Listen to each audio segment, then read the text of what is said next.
Okay. Hey, yeah. So welcome, everyone. So we are in the webinar number 44, which is jointly delivered by the Reclaim Network Plus and the Green Micro Network Plus. And this is the webinar number 44. So it means that we got our 87th and 88th speaker today. So just to say that the Reclaim is funded by the UKRI. So is the case with the Green Micro Network. So they both focuses on the green infrastructure. So the Reclaim is mostly about the outdoor green infrastructure, and the Green is about the indoor green infrastructure. So we can move the slide. So this is the Reclaim team. So you might have seen, if you have attended those previous webinars, the colleagues coming from the different universities, and they bring the diverse sort of the expertise to the table.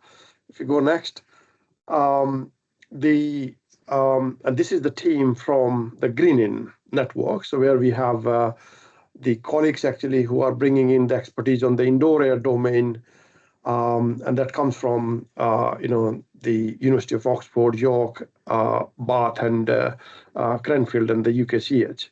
So that's the team. So you'll see you can find more information on our website. So both the networks have their websites there. Also, this webinar has been running quite successfully over the last several months, and this will run until until October 2027. So the Reclaim Network Plus will end in February. So we'll rebrand them into the solely on the Green sort of banner there. So usually we have two speakers. It's done on every Wednesday, 12:30 to 13:30. And those speakers are coming usually from the non sort of academic and the academic background. So you could see the previous webinar. I believe that the webinar number 43 poster possibly we are missing here, but nonetheless, so those you can find on our website, but also on the YouTube channel where we got all the recordings done basically, and you can find you can catch up with the with the webinars if you missed them. So the network Reclaim is really grown a lot actually. So we got 710 members representing over 45 countries. There's a huge amount of activities being done over the year. It included the almost 9 funded projects, lots of these synthesis reviews. We funded almost around 15 workshops, 9 secondments. There has been large events which has been done every year from the last 3 years. There was the photography competition, and we are now just finishing up the database, and we're launching basically the CPD courses very soon, the next week. And we just launched actually the Urban Green Toolkit for the Reclaim. So there's been quite a significant activity. If you're interested, just follow up on any of the social media sort of platforms, and you can see the you can find the updates there. But if you're a member, you might be getting them there as well. So one of the opportunities to just explain there, so we got the mini fellowship opportunities currently open. So this is for the early career researchers if they wanted to apply, they wanted to work with any academic or non-academic, the organizations. So there is a deadline of 31st January, and that's available on the Green Micro Network website as well. If you Google, or you can just scan the code and you can find more information about it. So without further ado, we got two fantastic speakers today. I believe the name is wrong. I believe it should be Emma, Dr. Emma Ferranti. No, I think it's not. Oh Sandra, God, yeah, I believe, don't know right? what happened there. Sorry about that. So apologies for that, Emma. But just to introduce, Emma conducts interdisciplinary research connecting infrastructure, the built environment, and green infrastructure. And her current projects include WM-Adapt, the pan-European adaptation project like Carmine, WM Net Zero, Road to Net Zero, and the Health Low Carbon Transport Hub. She's led infrastructure author for the Climate Change Risk Assessment Technical Report and serves on the UNECE Inland Transport Committee's Climate Adaptation Group.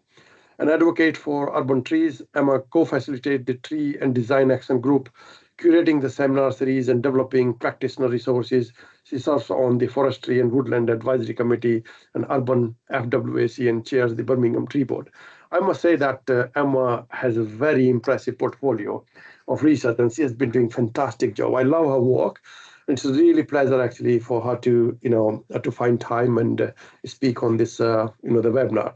So without any further ado, I'm going to pass it on to Emma, and then we'll introduce our second speaker later on. But by the time you are bringing your presentation, just to say that these webinars are recorded, so you can find them on the YouTube. I would request you to write your Q&A using the Q&A chat box for any questions you have for any of the speakers with your name and affiliation, so we can read it out. And those will be done after both the presentations. So over to you, Emma. Thank you very much for having me, Prashant. And don't worry about my name. I will answer to almost anything. Most of my life, I'm just somebody's mum. So can you see my slides okay? Yep, perfect. Yep. So today I'm going to talk about urban forestry and climate change adaptation within the West Midlands. If you're not familiar with the West Midlands, it's a fairly urbanised area of the UK. We have 7 local authorities, one of which is Birmingham. And across the region, we have 2.9 million people, and then we have 1.2 million people living in Birmingham. So some of the work I do is based in Birmingham. Some of the work we do is based across the region. It's a region that has lots of challenges. For example, Birmingham City Council was declared bankrupt. We've had a bin strike now, which has been lasting for more than 1 year. But the good news about the West Midlands is that there is really strong leadership in climate and urban forestry. And I'll talk about how we've been, as the University of Birmingham, been able to link with our partners in the region to undertake action research. The other thing I'd like you to know about Birmingham is that I think it's beautiful. Some parts of the city look like countryside trapped in a city. It really is a beautiful place to live. We have 1 million trees, 571 parks. We have 20% canopy cover, although it does vary a lot across the city. Some parts of the city are very green. Other parts of the city have lower levels of canopy cover. It has this really strong track record in urban forestry that's been led by the City Council. So in 2014, we became a biophilic city. And that was a statement to show that the city really wanted to put nature at the heart of the planning process. We're also a tree city of the world. In 2021, we became the UK's first city to have an urban forest master plan. The future city plan for the city has this really strong emphasis on green space and nature, and using green space and nature as a mechanism for addressing inequalities across the city. The city also has a climate risk and vulnerability assessment. It's an A-list city for climate action. And in 2025, we became the UK's first nature city. So there's this really strong leadership from Birmingham City Council to have urban forestry at the heart of planning. Within that context, we worked with Birmingham City Council to develop a climate risk and vulnerability assessment. So this is a tool that allows us to understand how the different climate hazards change across the city of Birmingham, and how the different levels of vulnerability to those climate hazards across the city. And what you do is you bring together lots of different layers of information to create a risk surface. And when we were thinking about how we wanted to create this map, we wanted to prioritise open access data. So the sort of data that's commonly used by local authorities. So for example, data sets from the ONS or from DEFRA. We wanted to do that so that at the end of the project, the local authority was able to carry on replicating the risk assessment without academic support. We also wanted to make it possible for other people in other local authorities to copy the approach and have their own risk assessment. So we co-designed and developed it with Birmingham City Council. I think one of the things I found most useful about this project was working with the city GIS team, because I discovered that the GIS team give the planners the data they need. So if I can give the GIS team the data, then I can make sure I influence planning decisions. Well, not me, but the project does. One of the key parts of the project we were working on was that we should create something that could be submitted to the Carbon Disclosure Project, which is an organisation that assesses the climate action within different cities. And the thing that was really important for me and also for the City Council is that rather than thinking of a science-first tool, normally when we try and replicate the natural environment or think about risk, we try to include as many data sets as possible so that we can try and, as well as we can, replicate natural processes. What we wanted to do here was just think, what decision is trying to be made? How few data sets can we combine to support that decision, and how easily can we make it? So it's very much decision first. We sometimes call it a minimum viable product because it's always being refined, and I'll talk about some of that refinement later on in the slides. So this is the climate risk and vulnerability assessment that we worked with on Birmingham City Council from 2022 to 23. There was 11 geospatial data sets, and the majority of those were open access. We did have some air quality data sets that were developed by the University of Birmingham from the WM Air project, but these you could replace these with other data sets which are available. You standardize the data sets, you add them all together, and then you get a score for the risk. And the open access method is available online if you want to scan the QR code, and it should be possible for me to share my slides afterwards, I think, if you would like that. The map now sits with Birmingham City Council. At the end of the project, we handed it over to them. They now use it as part of their planning processes. You can access the map online. Here's the link, and we release the map here at ward level because we think it's better to have the data publicly available at ward level, because if you zoom in too much, then you start to see detail around where people live. So that's the CRVA that we developed with Birmingham. And Birmingham have now integrated the climate risk and vulnerability map into their biophilic master plan approach. So this slide comes courtesy of Simon Needle, who works within planning at Birmingham City Council. So what the council do when they're trying to master plan, create a green infrastructure master plan for the ward, they bring together their kind of biophilic aspirations, the climate risk and vulnerability map, and other information they have and other strategies. So, for example, the local nature recovery network. And the thing they start with is our climate risk and vulnerability assessment map. So they understand how at risk from a changing climate that particular ward is. Then they think about what is driving that risk. Is it flood risk? Is it overheating risk? They think about the links through to the nature recovery. They think about the existing green space and canopy covers. And then they think about how they can bring all of this together into a ward analysis and opportunities plan. So that's how Birmingham have integrated climate adaptation within part of their planning process.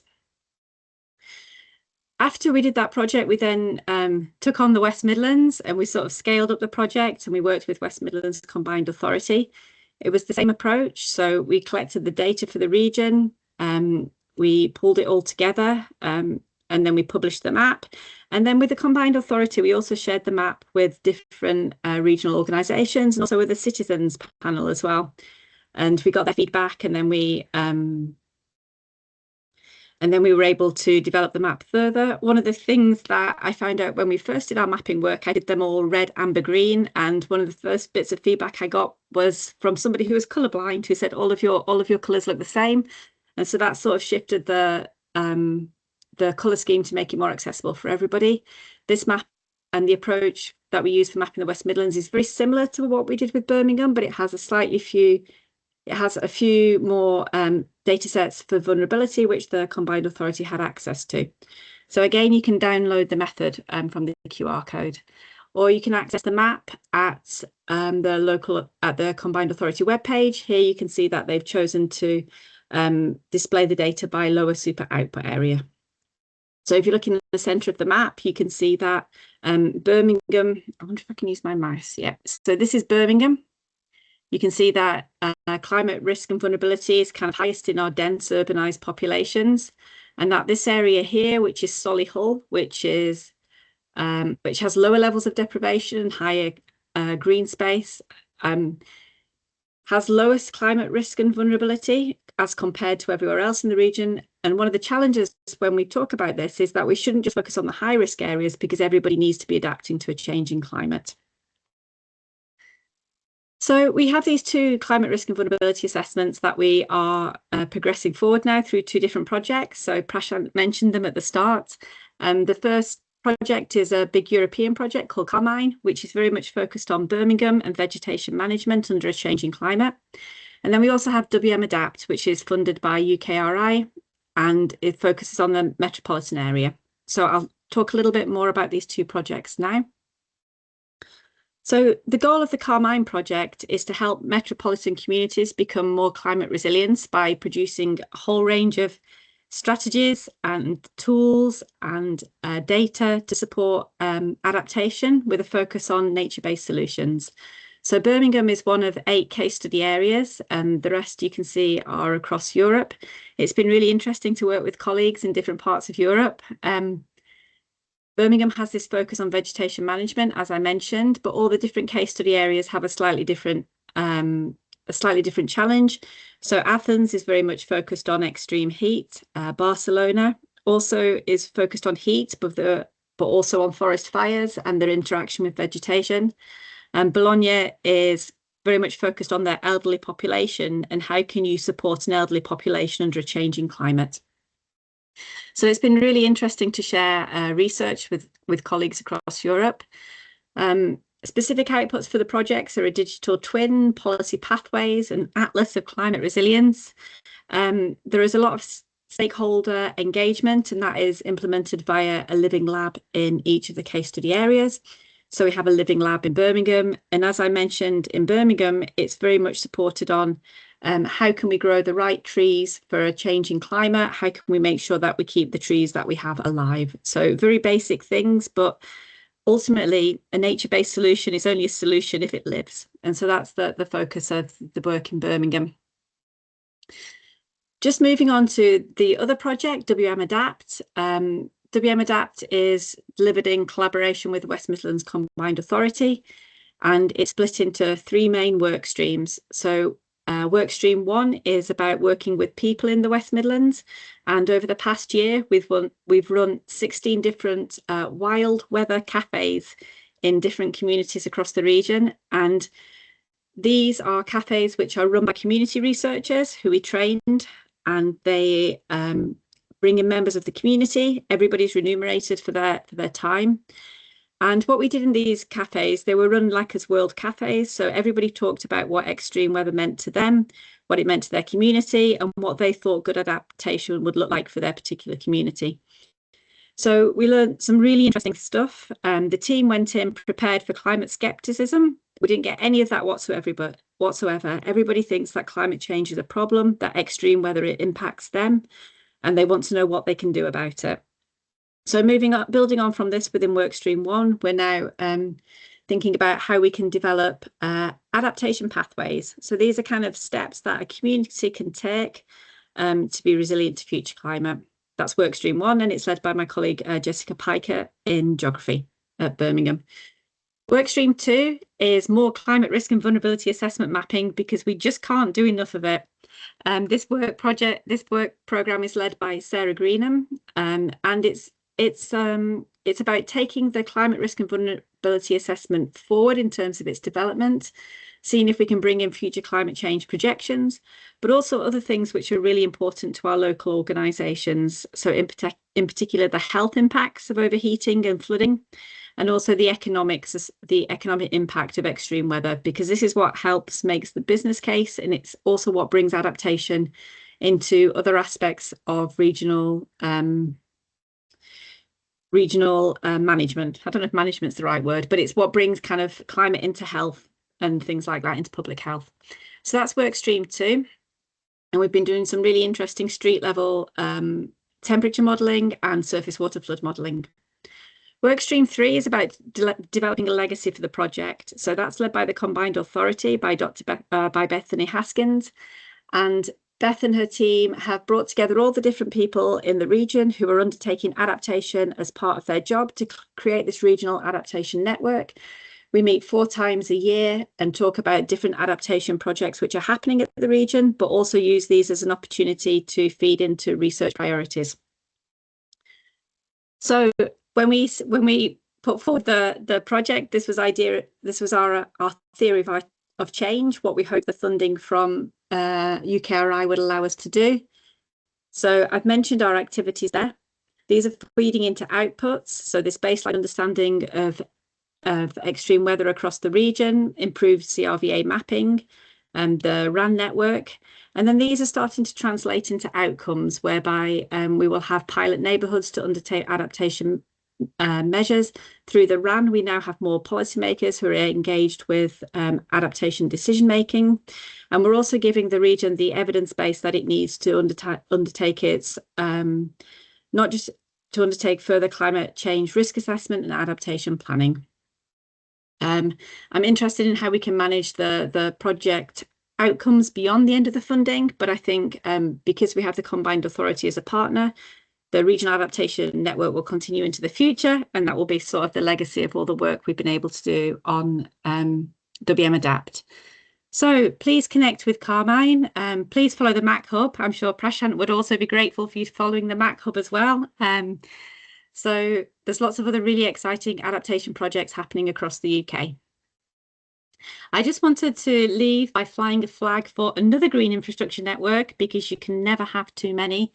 This is TDAG, the Trees in Design Action Group. They've been running since 2012, I think, and we are a charity. We're all volunteers. And the network brings together different organisations, professionals and individuals from public and private sectors to think about how we can better support the management of urban trees in our urban areas. So it's a bit more focused, I think, than the Reclaim Network. It's very much thinking about how do we keep our trees alive, how do we plant them well, and what information do practitioners working in this field need. And it provides a really good forum for cross-sector working. We have seminars every 2 months. They are normally 2 hours long. They're always recorded. So if you go to the TDAG web page, you can also see our YouTube channel, where we have all of our past webinars recorded. And we also have the presentations, and then we also have the discussion. So we typically get between 300 and 400 people coming along to the TDAG meetings, and everybody can put stuff into the chat, so it can get a bit wild at times. But my colleague Sue collates all of that chat and all of the useful resources that people say so that you can access them further. We also have a lot of short guides that focus on specific challenges working with urban forestry. And these are sort of a 4-page thing where you should be able to find all the information you need to know. And if the information isn't there, then it should signpost you to where you can find it. So thank you for letting me fly the flag for TDAG. And thank you very much for having me. I'm done. Perfect. Yeah. Thank you very much, Emma. As expected, a fascinating presentation, lots of good information and signposting to interesting work and the resources. So thank you for sharing that. If you have any questions for Emma, please do put them using the Q&A chat box with your name and affiliation. I will read it in the end, to both our speakers. So now I'm going to introduce our second speaker today, Dr. Sumit Kumar Mishra. So he earned his MSc in Physics from Lucknow University and MTech in Atmospheric Physics from Pune University and IIT in Pune, and a PhD in Environment Engineering from IIT Kanpur. So he joined CSIR-National Physical Laboratory, which is basically a similar leg of NPL we have in the UK as a scientist, and now he's a senior principal scientist there.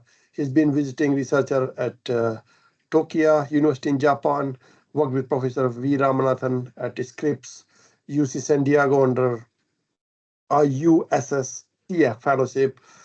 He received CSIR Young Scientist Award and a member of BIS and CAM Committee on Climate and Environment. His research focuses on atmospheric particle characterization, air quality, and climate impacts, alongside developing lightweight pollution monitoring instruments for airborne platforms. He's published extensively in reputable journals and contributed to books and international reports. And he has not mentioned actually there, so he's a fantastic scientist doing a lot of high quality work, including the work on the indoor greening. So that was quite interesting actually for the greening network perspective. So thank you very much, Sumit, for your time. And over to you for your presentation. Thank you, Prashant, for a kind introduction.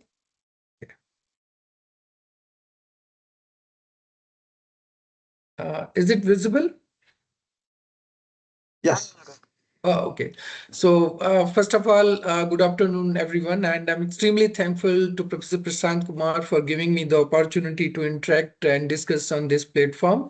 So today's I'm going to speak on greening the indoors, the nature-based solution for urban sustainability.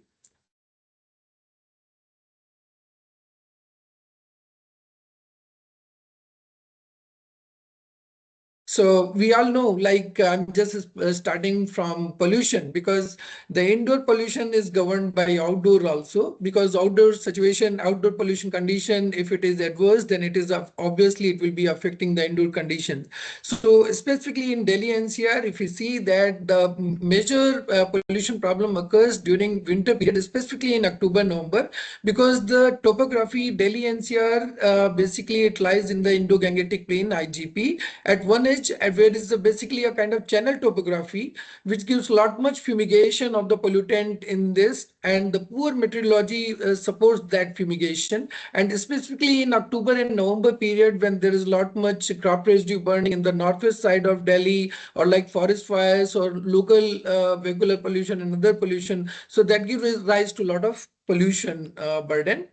And that give rise to more burden on indoor air quality, because not only outside particle but inside the things, like there is a like in within a home there are like a bathroom which give rise to many chemicals, pathogens, some different odors, and in like bedroom, like different kind of carpet and wooden furniture, that also gives some vapors, VOCs, particulates. And if some like in living rooms, if there is kid like some pets or something is there, so that is also giving rise to pathogens, some pollution, VOCs. Similarly, in the laundry and kitchen is basically like where what we cook, what we burn, what oil we are using. So that all gives a complex soup of different VOCs and particulate inside the atmosphere. Why we really bother about that? Because it's really a public health priority. Indoor air quality concern is it is of great concern. And since COVID, like we all know that most of the say 80 to 90% of the time is spent in indoor conditions, especially after COVID, when even people are working since like from their homes, so they're spending much more time in indoor conditions. And this is a very major concern in terms of environmental risk. It's the outdoor condition, like outdoor compared to outdoor IAQ, indoor air quality is 2 to 5 times higher than that of outdoor condition, and it gives rise to many respiratory, cardiological, and other diseases. So, like if you look at the recent study in Science Advances, which basically based on 2-decade observation in wildfires, they say that because of that wildfire in the atmosphere, that gives rise to worsening the indoor air quality, and it may give rise to 4 trillion money burden to take a remedial measures to improve indoor air quality. So however, this is not quite easy for the poor economic country where a lack of resources. And the same thing like recently been sent by the World Economic Forum, where they said that Delhi pollution is again a concern, and people do bother about their fitness, diet, but they don't, they really ignore that indoor air quality.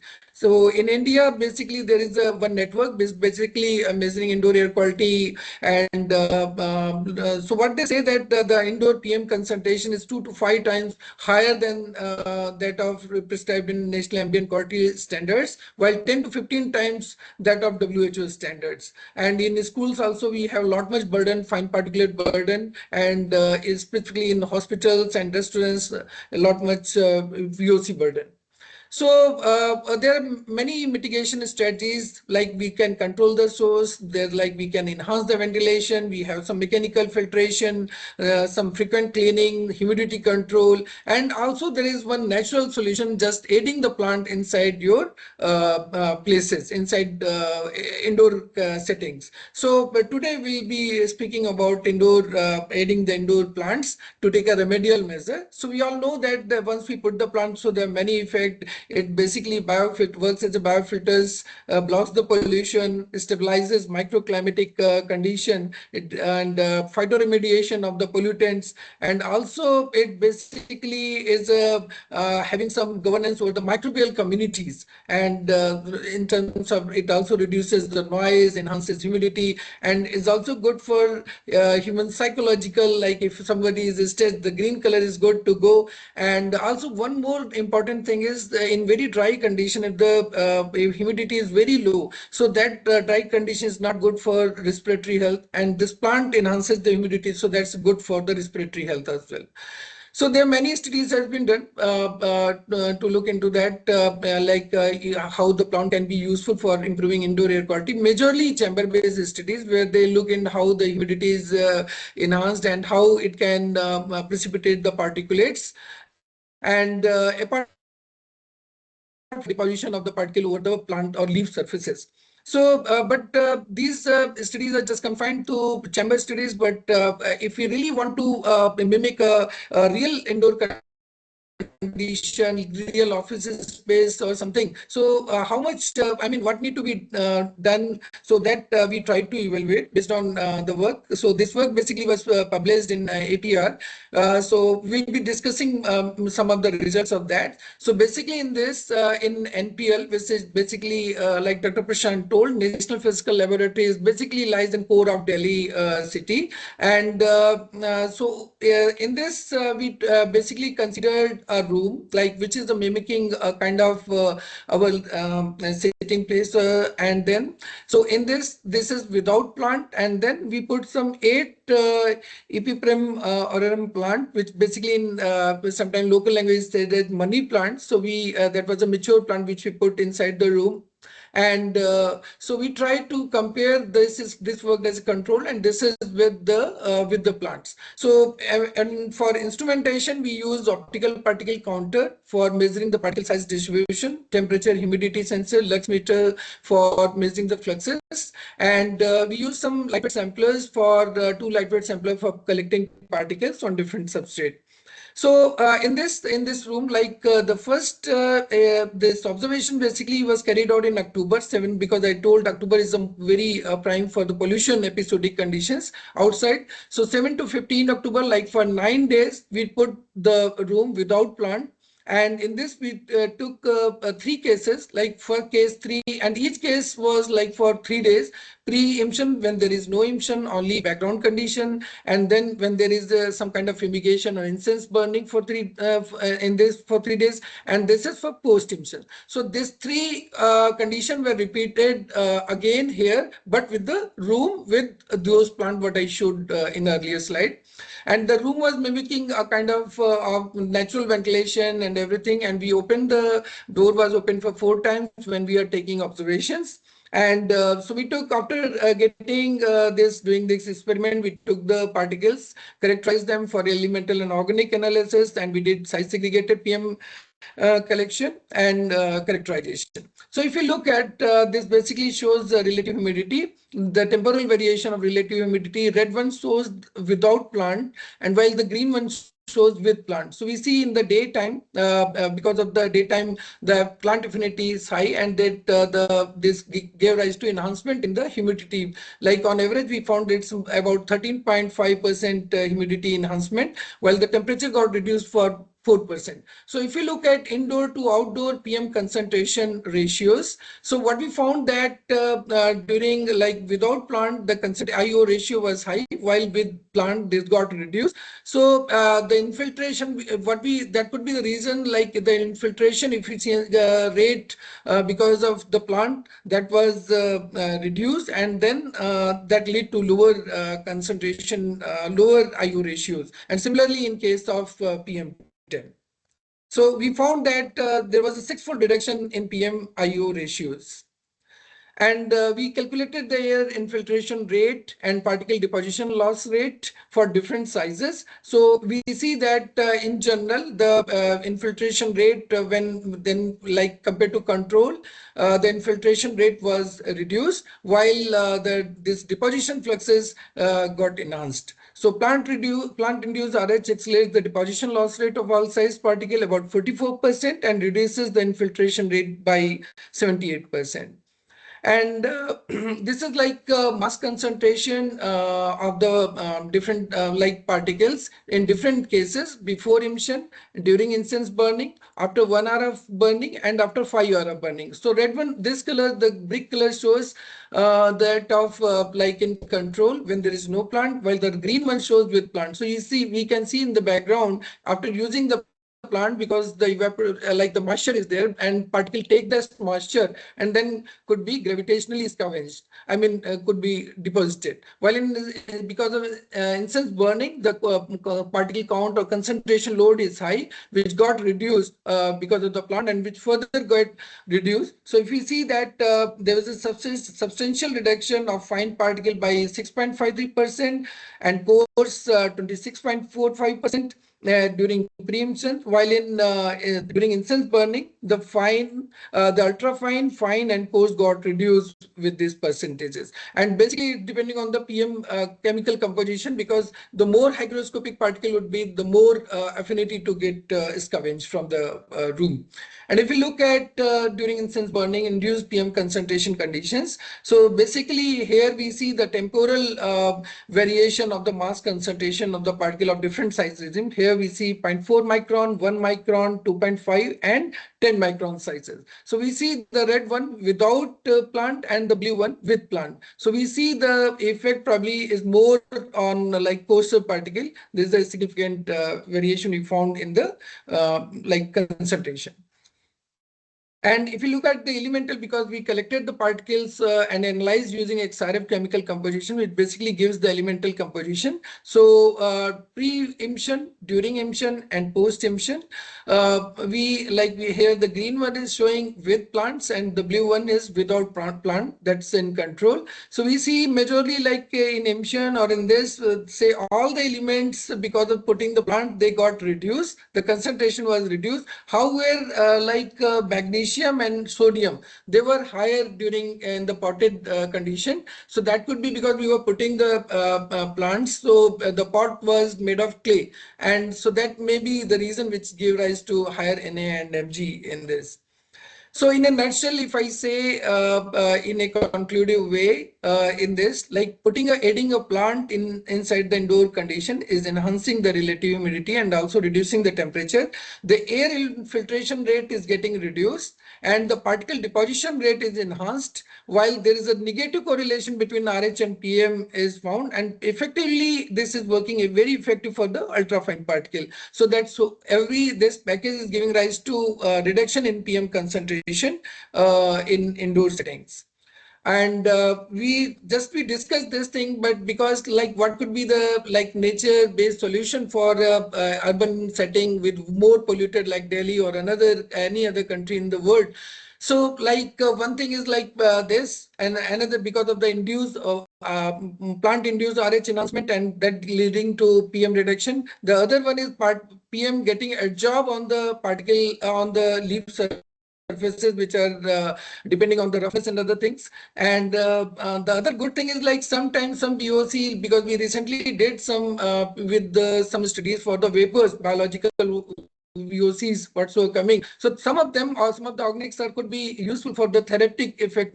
Once you inhale, so it enhances your mood. However, that may give rise to SOA depending on the precursor, if there is UV radiation being used in the room or if there is ozone. So that may be the thing, but constrained with the precursors. And it also govern the microbiome of the environment. What we found in recent, we did certain analysis using collecting swab in the room. So what we found that it enhances good bacteria inside the room, and it basically decreases the diversity of the different like microbiomes, microorganisms. And we also did APTI, so like air pollution tolerant index. So we say that this species, including epipremnum, so that could be used. But however, it could be depending on the region where we are using, the meteorological condition over the region and the pollution load and thing. So I'm extremely thankful to Professor Prashant Prashant Kumar for kind invite. Our Reclaim team members, GKR, University of Surrey, UK Centre for Ecology, Hydrology, University of Bath, Bangor, and Warwick. And I'm extremely thankful to my director, Director CSIR-NPL, and Professor Mayank Kumar from IIT Delhi as a collaborator. And also I'm thankful to the student Supreet Kaur. Basically, it's all her PhD work she recently submit. So thanks. So thanks, Dr. Prashant. Thank you very much for providing a very insightful sort of, the discussion around the indoor greening. But there has not been a lot of work actually in this particular domain, that what does this plant do and to what extent they can impact the microclimatic conditions as well as the environmental conditions. So it's a very useful, the work. There's a lot more to do in this particular area, especially what happens in the real world sort of scenarios there. But this really provides the very nice sort of background and, the fantastic work you have been doing there at CSIR. So great work. Yeah, thank you very much. So, do you have any questions for any of the two speakers? So please, can you write them into the Q&A chat box? But in the meantime, I could possibly ask the questions from... There's a question there already, otherwise. Oh, there's already there. Oh, yeah. So there's a question there from Andrew Gordon. Let me see. Let me read the question and see who this is directed to.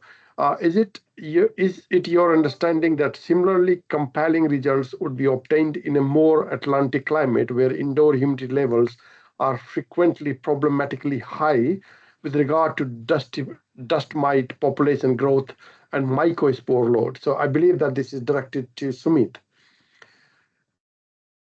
Yeah, so I think because here the main key pivotal factor is relative humidity because of the plant. So already if the moisture is higher in the atmosphere, probably that may that what we found here in Delhi in October, probably one need to test there. It cannot be really translated in that way. Right. Any other questions? So, Emma, I think you've been doing a fantastic job within the city and around the, around the city as well, and pushing really the greening agenda. Your work with the TDAG is really nice, actually, because it really translates a lot of the science into, the actionable sort of, things there. So, usually as an academics, we do create actually these guidances and, these resources there.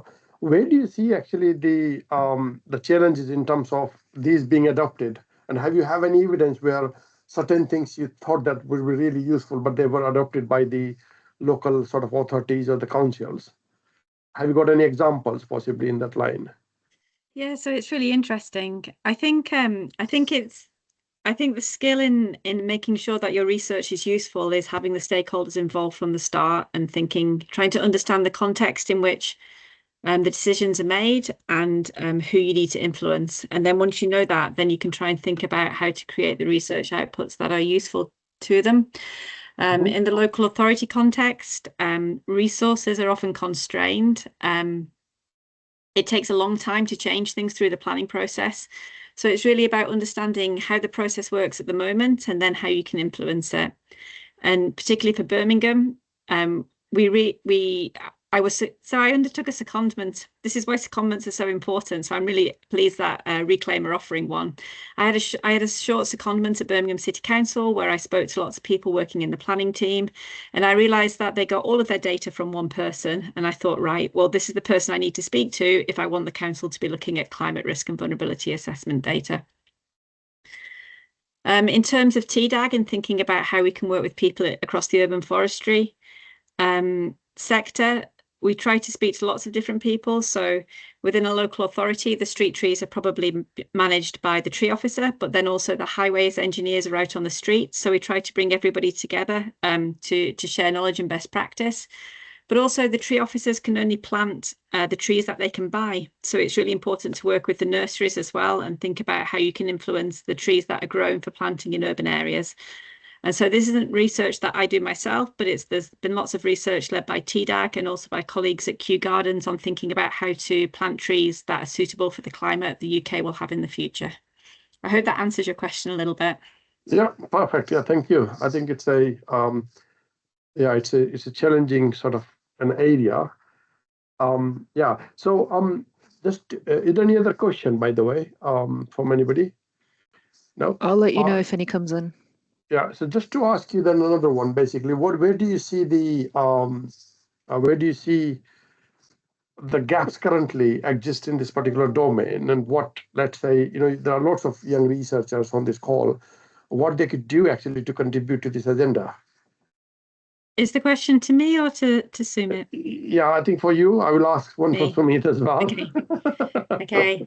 In terms of research gaps, I think from my perspective, there often isn't a gap in the research. We produce an awful lot of research. There's sort of a gap in the implementation of the research and understanding what research is useful.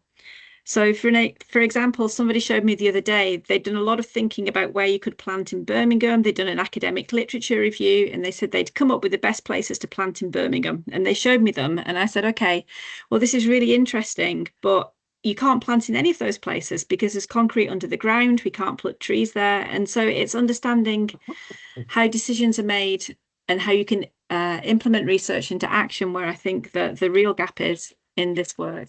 And it's a gap that we need to really action, because the climate is changing so fast, much faster than our response and our adaptation efforts.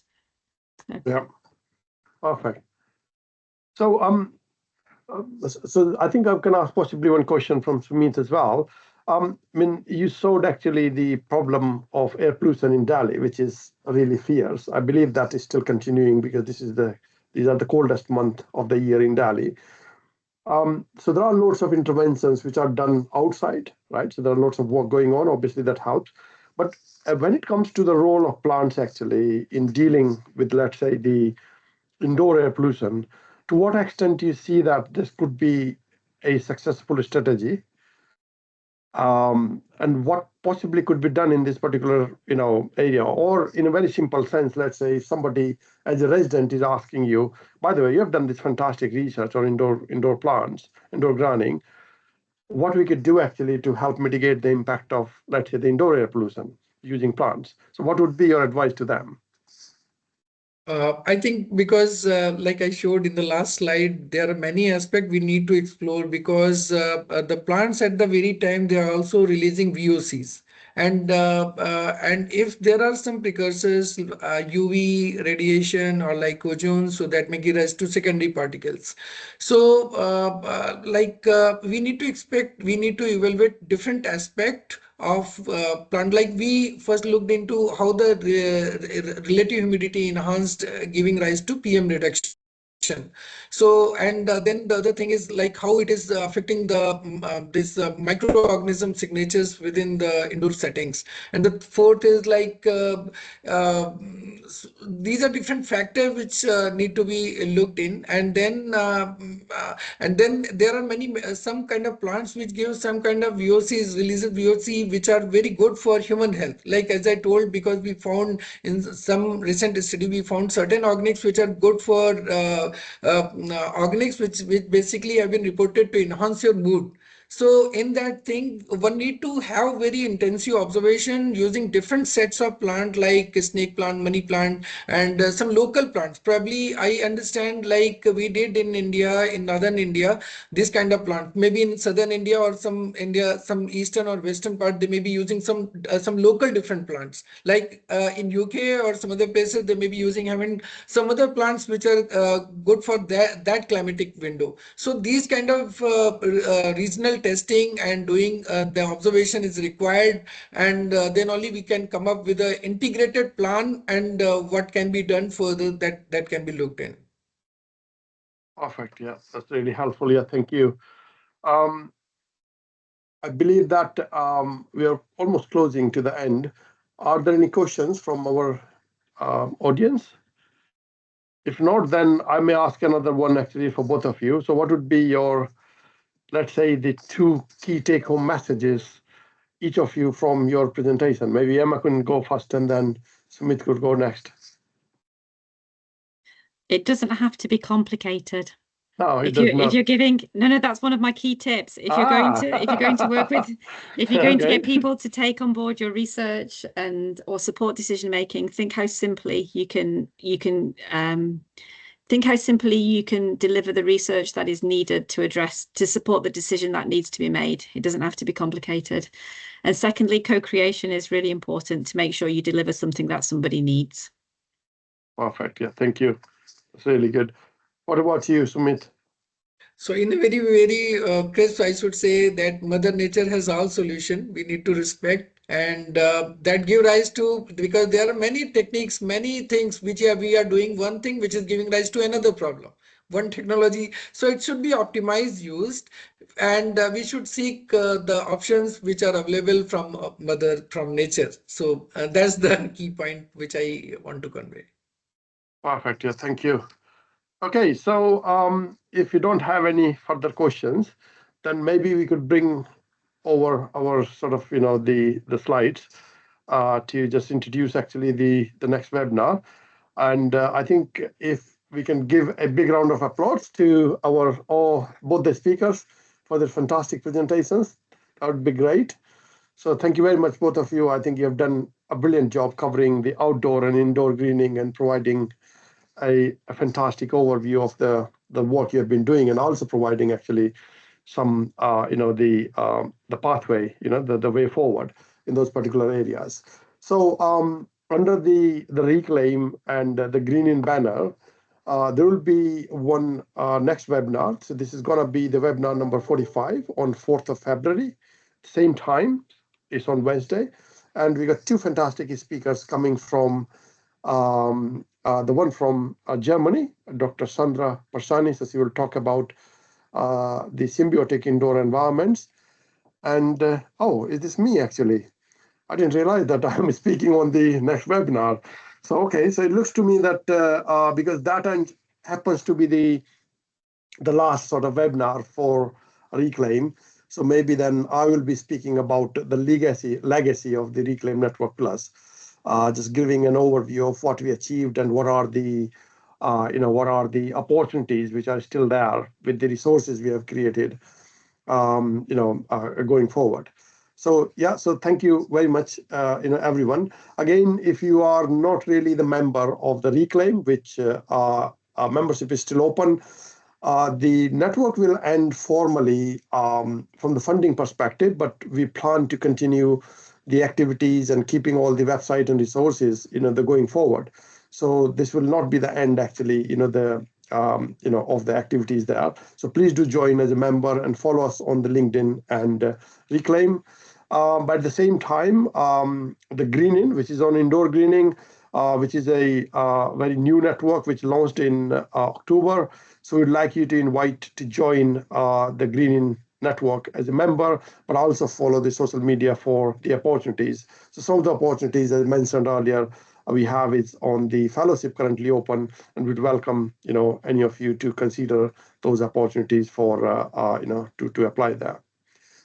So with that, I would like to thank all our team, especially Salat and the Sitika and Kanika and our network fellows working in the background really hard actually to make this happen. So thank you very much, everyone, and obviously our funders actually for the opportunity, and our partners to kind of continue going through this really interesting period of the project. So thank you very much, everyone. We'll see you on 4th of February. Thank Bye you. for now. Thank you. Thank you.